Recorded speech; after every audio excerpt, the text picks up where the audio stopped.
What's it like in there? Yeah, it's nice. I mean, it's a great facility. You know, it's nice to be able to get in there at the end of the year. I mean, I think it's a good kind of morale boost for the guys to get a kind of a change of environment. And they did a great job putting the facility together, and obviously getting off the game field is good for the field to kind of be able to get a little bit healed up and resodded and things like that. Is that pretty much why you guys are in there today for morale? Larry mentioned morale when he talked about it last week. It's obviously pretty nice out today.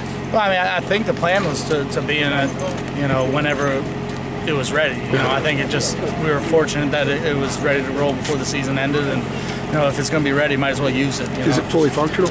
Yeah, I mean, for what we need. I mean, there's still some things I think they need to do aesthetically, but I mean, in terms of functionality for football practice, it's great. You talked about wanting to get a lot of guys reps this past weekend. Did you accomplish kind of what you set out to do? Yeah, I mean, we played pretty much everyone we could play.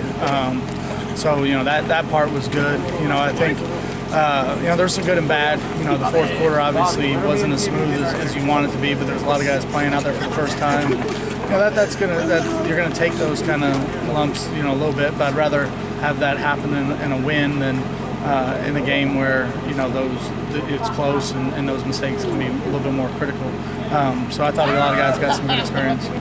Cole Holcomb's going to be having led the team in tackles for 3 straight years. Have you ever seen anything like that in your coaching career? That's pretty incredible.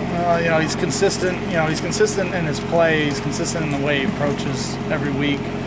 He's tough. He plays through the bumps and bruises, and he's just a guy that, regardless of circumstance, continues to just play hard. And I have a lot of respect for Cole, and I've really enjoyed coaching him the 4 years that I've been here. And when he's gone, he will be missed. That's for sure. Is he about as accomplished a walk-on as you've coached? Original walk-on? Yeah, I mean, for a guy to become I would assume, we vote at the end of the year for captains, but I would imagine he has a good chance to be a 2-time captain. And I didn't realize what Ross has said, but be 3 years in a row he would lead the team in tackles. I mean, that's pretty good. And I'd imagine he'd get some kind of postseason accolades in terms of at least one of the teams of the All ACC. So he's done a lot of really good things, and I'm proud of him. Yeah, I was going to ask you a similar question about Malik Carney. When you look back on his career, what comes to mind? Yeah, real similar. Malik is, although he wasn't a walk-on, he still kind of had he was kind of unheralded at the end when we came in. He was undersized. He was low on the depth chart. We really never knew if he would get big enough to play DN on a full-time basis for us, but he just continued to work hard. He has gained weight and got bigger and stronger. And you can't measure heart. You can't measure physicality and toughness. Those are attributes that he brings to the table every day. He is a little undersized, but you wouldn't know it in how he plays the game, and the mentality he brings, and the toughness that he brings, and the heart that he has. And I think that allows him to overcome what some of his physical limitations might be in terms of height and weight. Do you think Malik and Cole are NFL guys? I mean, they have that kind of talent? I do. I think Cole, if he gets in the right situation, could really flourish in a camp because he's so smart. And I think Malik is just such a hard worker that if he, again, a lot of it is getting the right opportunity and getting in the right situation. I had a kid at Nebraska that was a Mike linebacker that reminds me a lot of Cole, who's, I think, in year 7 in the NFL because he was the smartest guy in the room. He was one of the hardest workers, and he just kept finding his way on a roster. So I think, depending on the situation you get in and the needs of the team, I think they'll both have really good opportunities. How much would it mean to get a win against North Carolina State? Oh, I mean everything for us. There's so many ways to look at it. Number one, it'd be a great way to end the season, to try to build some positive momentum going into the offseason.